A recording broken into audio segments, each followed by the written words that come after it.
गणेश गोड असे नाव, नावाचा अर्थ सांगणारी सुंदर अशी ही कविता। गणेश गणेश नावात दडलाय विश्वाचा एक संदेश। संस्काराची शिकवण देतो मंगळमूर्ती गणेश।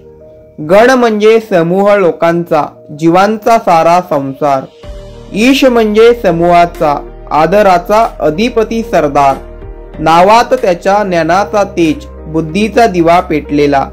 विघ्न हरतो प्रेमाने, विश्वासाचा हात देणारा। मोदकासारखं मन गोड, नजरेत करुणेची आस। धैर्य संगम श्रद्धेचा तो तेजस्वी सुवास। सुरुवातीचा देव म्हटला म्हणून नाव घेतलं यश लाभे। गणेश नाव धारण करणाऱ्यात जीवनाचा सत्य लाभे। अर्थ हा फक्त नावाचा नाही, तो जीवनाचा मार्ग। गणेश नाव म्हणजे श्रद्धेचा, संस्काराचा वारसदार। धन्यवाद। तुम्हाला पण तुमच्या नावावर कविता हवा असल्यास नक्कीच कमेंट करून सांगा।